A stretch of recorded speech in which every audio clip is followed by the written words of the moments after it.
Hey, what's up, everybody? So, I decided to come on and make a video about the Crow 2024 remake. This is 30 years after the original film, which came out in 1994. And full disclosure, it came out a couple days ago. I've already watched it once. I was going to watch it again with everybody and give you my thoughts, of which I have many because I actually have been obsessed with The Crow since I was 12 years old when the original film came out. Not just the film, but everything surrounding the film. Obviously, the biggest uh, thing is the death of Brandon Lee, which occurred on the set of the film. As I said, I've been obsessed with it for 30 years of my life. I have lots of things around my apartment, crow paraphernalia, if you will. It's my spirit animal. I have a painting of a crow that has some of the last words that Brandon Lee ever said a couple of days on set before he passed away. Lots of things. This means the world to me. This is a piece of art that is just something that I cherish. The graphic novel as well. I mean, everything around it is just really, really important. So without any further ado, let's take a look at this trailer and go through it and talk about it. What's the first thing you liked about me? I felt that you were quite brilliantly broken. You feel like my person. You feel like my person. Okay. So one of the most ridiculed things about this trailer from people that really hate it, I don't count myself as one of those. I certainly have a lot of opinions. Not all of them are good, but the physical transformation that Bill Skarsgård did, yeah, I like, a good physical transformation as much as the next guy. I think that's pretty cool. But yeah, the tattoos have been ridiculed pretty badly. He's been compared to Jared Leto's Joker, which I certainly see the resemblance there with the face tattoos and just these weird, yeah, just all this weird shit. It looked like before, just to kind of scroll a little bit and scrub this, it looks like he's in prison. Everyone's wearing pink. A nice color choice. You feel like my person. You feel like my person. Okay. I don't love the whole opening. The opening shot is kind of interesting. Him saying, "What's the first thing you liked about me?" And she said, "Like you were brilliantly broken." I don't know what that's. I don't know how that ties into the film. And then the prison thing, obviously. Oh yeah, you feel like my person. You feel like my person. All right, I have to talk about spoilers of the original story, the original film, in order to continue with this because this is the love between Eric Draven and Shelley Webster.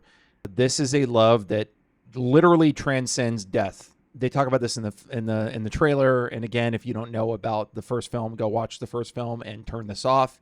If you already have seen it, you know the lore, you know the story, then you know that both of them die. Eric comes back from the dead because the crow doesn't let his soul rest because he has to get revenge on these people that murdered him and his fiancée, Eric Draven and Shelley Webster again. So this is a love that literally transcends death. Eric comes back from the dead to get revenge on these individuals. It's you're my person. You feel like my person. Like, are you fucking kidding me? Okay, like this isn't. Again, like this is a love without time. This isn't like, well, you seem nice, so do you. Cool. Like, fuck that. I really don't like that. I don't like that choice as dialogue. I don't like that they put it in the trailer. I don't like anything about that. I think that's really, really fucking stupid. What's the worst thing you've ever done? I saw things. I shouldn't have seen any of it.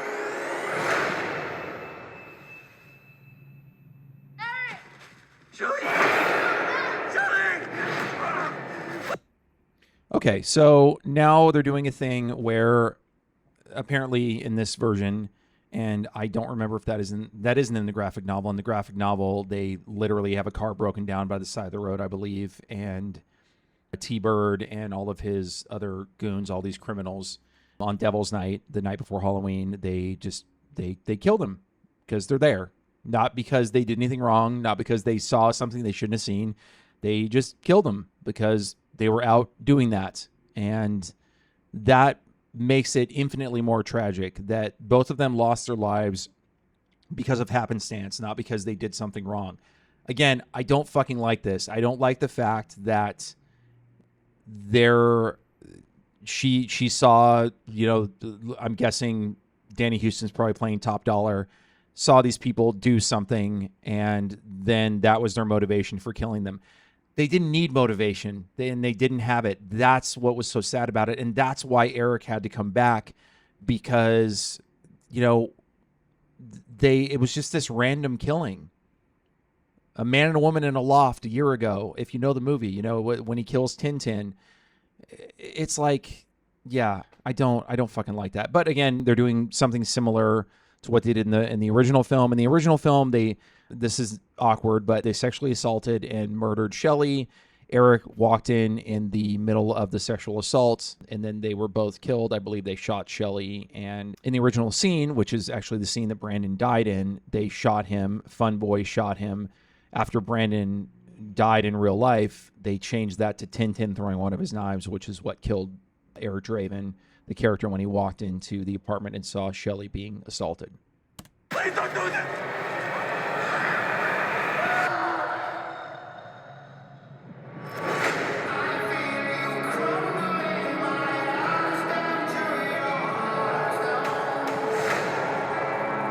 When someone dies, a crow carries their soul to the land of the dead. And sometimes something so bad happens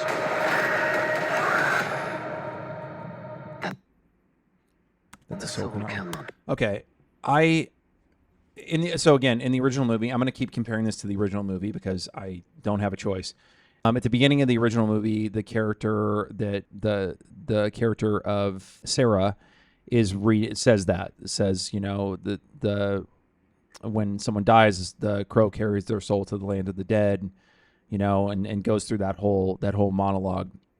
I'm guessing this person, there's a character in the graphic novel that is not in the film called Skull Cowboy. I'm guessing that's who this is. That's here. It seems like that's who that is supposed to be, which is kind of it's a long story. Read the graphic novel if you want to know more about that. So let's continue. And the soul cannot rest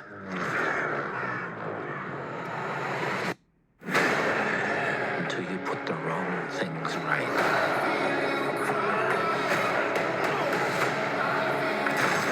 Whoa. You were given the power of a god.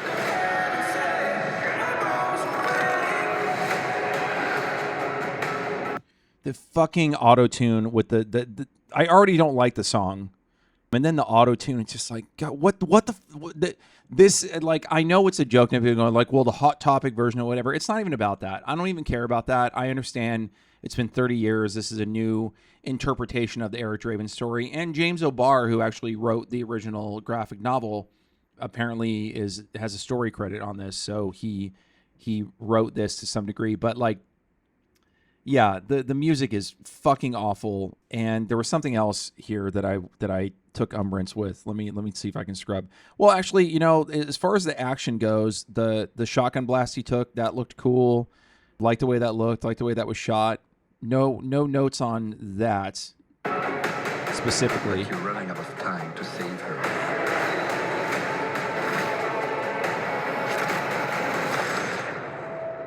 I'm gonna kill them. Every single one of them.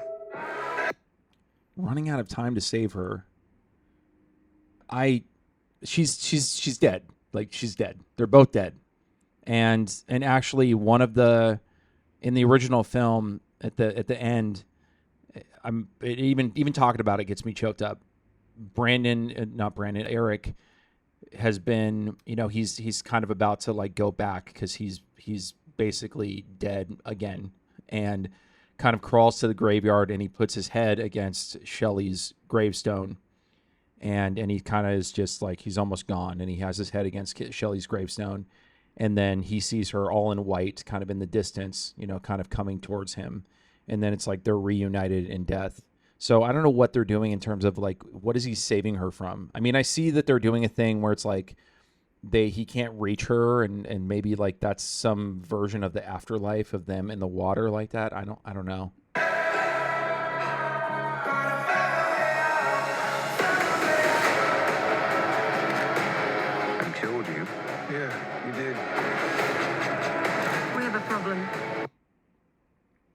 right, I don't mind that. I killed you. Yeah, you did. I like Bill Skarsgård. I mean, I actually thought it was good casting when I heard that they were going to do this. After I got over my initial frustration and anger that they were even doing a remake of or a reboot of The Crow using the Eric Draven and Shelley Webster characters, I thought he was a good choice. I like the Skarsgård brothers. I think Bill's an amazing actor, but I was hoping he was gonna have like long hair and not have all the tattoos, and he wasn't gonna be like so buff. Because I mean, another fun fact: Brandon Lee actually lost, I think, like 20 or 30 pounds to play the role, because again, he's been dead for a year. Like, he's been dead. He's been in the ground. I don't think he was, I don't know of there being a fucking 24-hour fitness 6 feet under. Okay. Like he doesn't, I don't like this getting like super buff, super ripped thing. Right. And even if he had been, like, let's say that he had been in that kind of shape prior to them getting killed, he would then be emaciated because he hasn't had any food or anything, and because he's been fucking dead. He's been dead for a year underground. He's not like doing crunches under there. At least I don't think so. Ugh. He came for us.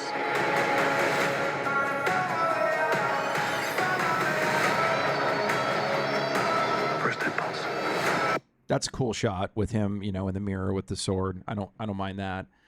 And I'm guessing the Danny Houston character and whoever that woman is, I'm thinking that is the Mei Ling character from the original.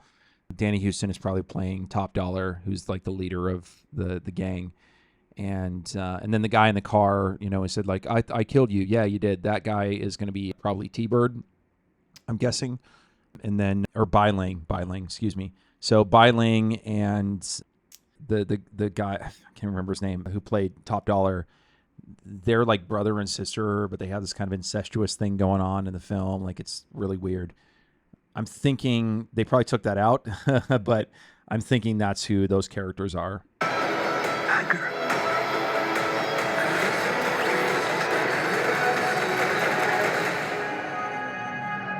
It's not anger. It's love.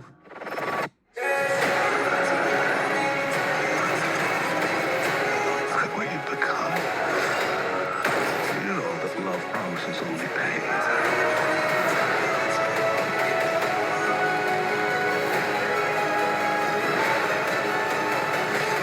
You have no idea what hell awaits you. No, I do. All right, action-wise, I think it looks good. I like the way they shot the action. I like he's shooting himself through the chest in order to kill the guy behind him, or stabbing himself with a sword. I think that's all fine. Again, this music is god-awful. And whatever they're doing with the Top Dollar character, it looks like whatever that big kind of entryway looks to be the home of the Top Dollar character, who that brings on another big gripe that I have with this, which is that aesthetically it doesn't have that darkness, that brooding thing that the original did, where everything is just soaked in like rain and grays and blacks. And the Top Dollar character is kind of in a way, in a lot of ways, he's like similar to Eric.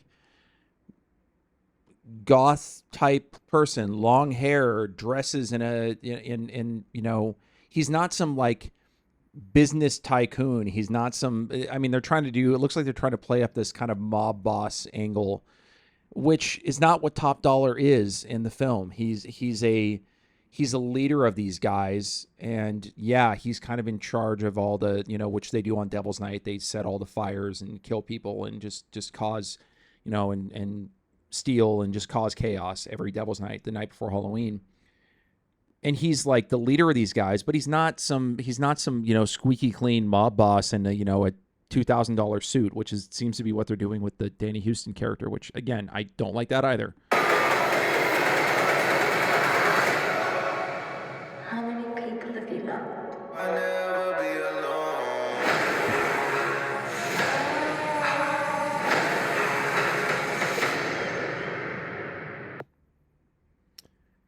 Okay, yeah, the fucking auto tune, like fuck that song, seriously. Like one of the most iconic soundtracks of all time. Like seriously, the original, unbelievable soundtrack, unfucking believable. Some of my favorite songs ever made, and I mean, you ask anyone what to list the 10 best soundtracks of all time, that usually is on there. The original Crow from 1994 is usually on there, and honestly, the score is one of the best scores of all time. It's and now they've got this like auto-tune fucking Spotify bullshit. God, fuck that.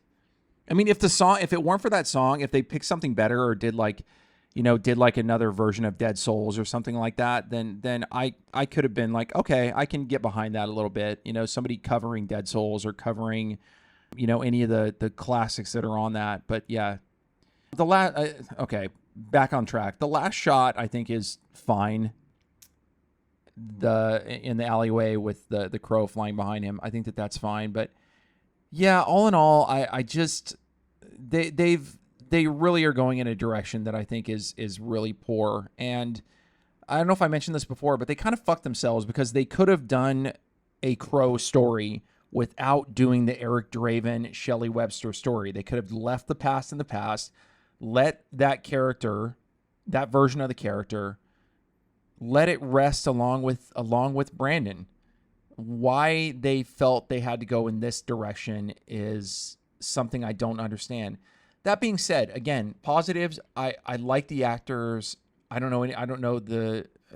recognize Rupert Sanders as a director. I have to look at his other work. I don't know off the top of my head. Action looks like it's shot well. I like some of the ideas there. Some of what you get to see Bill do. A couple of these lines, like, you don't know what hell awaits you. Yeah, I do. I like that because he does. He's literally been through the worst possible thing you can imagine. He's been to the other side. I appreciate that. There's things in this that I can appreciate, but I think all in all, it is a huge mistake to even do this at all. And I wish they hadn't. That being said, because they did, and I'm going to try to get over the just fundamental disrespect for Brandon in his life.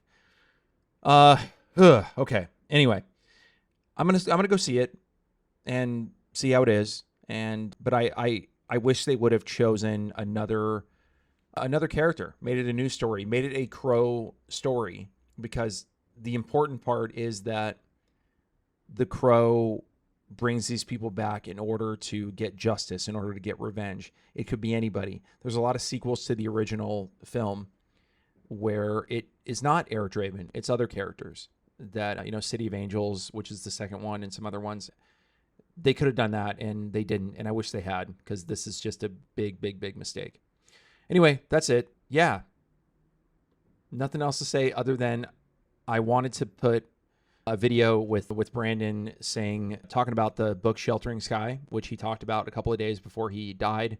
It's a really wonderful moment that he had talking about this, and it's pretty eerie knowing that he lost his life a couple of days after he said this on set. So I'm going to stop talking. I'm going to add this to the end of the video. I hope you guys stick around and watch it. It's only a couple minutes long. Thanks for checking this out. And yeah, let's cross our fingers that this is good, but I'm worried. All right. See ya. There's this wonderful quote from the book Sheltering Sky, where he says, "Because we do not know when we will die, we get to think of life as an inexhaustible well. And yet everything happens only a certain number of times, and a very small number, really. How many more times will you remember a certain afternoon of your childhood, an afternoon that is so deeply a part of your being that you can't even conceive of your life without it? Perhaps 4 or 5 times more, perhaps not even that. How many more times will you watch the full moon rise? Perhaps 20, and yet it all seems limitless.